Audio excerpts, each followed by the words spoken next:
Ratchet and Clank.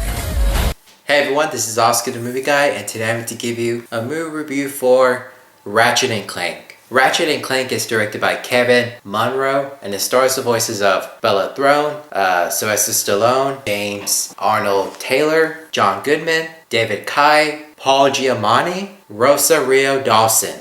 Now the movie is about Ratchet, who is the last of his kind. He's a Lombax, and he grew up pretty much without a family. All he wants to do is become part of the Galaxy Rangers, which is pretty much a group of people who stop bad guys from destroying planets.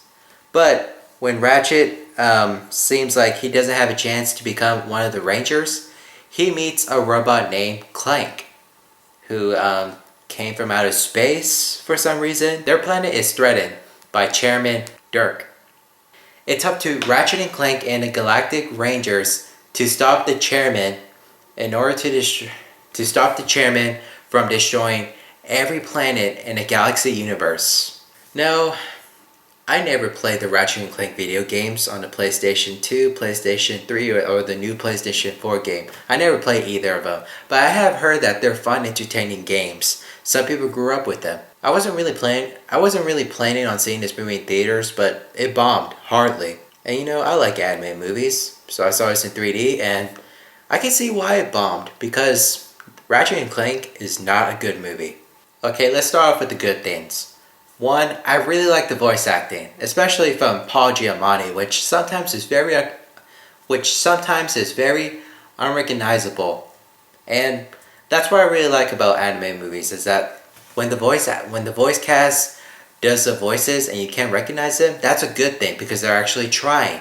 And I'm very surprised that Sylvester Stallone is actually in this movie as a voice cast. And he does a good job. You can really recognize his voice because it's deep, and it's his old accent voice that he's been doing for years. The voices of Ratchet and Clank, they're good. In fact, Ratchet and Clank, they don't really have any chemistry together. Well, maybe like 25 minutes, but that's about it.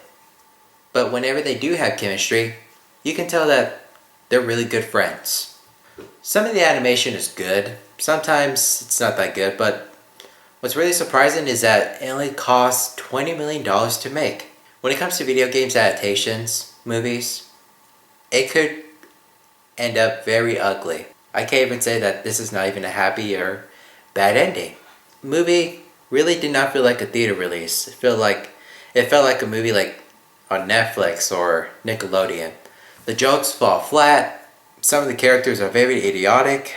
There are some unnecessary attempts of trying to be funny, and it's very cliche.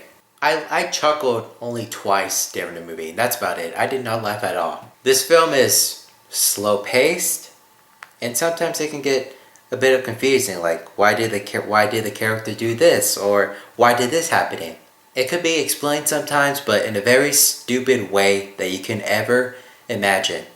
For a Ratchet and Clank fan, I think you may have fun with it, or you may be very disappointed. Since I'm not a fan and haven't played the games, I guess I just saw another movie that was unnecessary.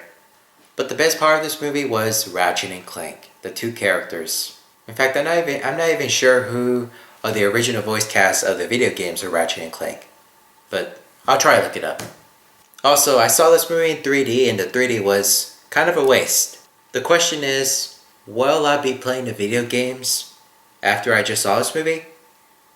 Probably I am, because I'm not going to just criticize the video games just because of some movie. That's hard criticism, and I'm not that kind of person. So yeah, I will be playing the video games sometime in the future. This movie did not make me mad or angry. And I heard that PlayStation was supposed to do another movie later this year sometime called Sly Cooper, which, once again, I never played video games, but don't know if I'm looking forward to it because it's from the same director. Pretty bad sign, don't you think? I'm probably gonna rent this movie pretty soon, just to give it another try. But as of now, I'm gonna be giving Ratchet and Clank a D+, which is also a 1.5 out of 5 stars. So yeah, that has been my review for Ratchet and Clank. What you guys think of this movie, or what you guys think of the video games? Like, rate, subscribe, comment down below, and I'll see you guys later. Ratchet and Clank.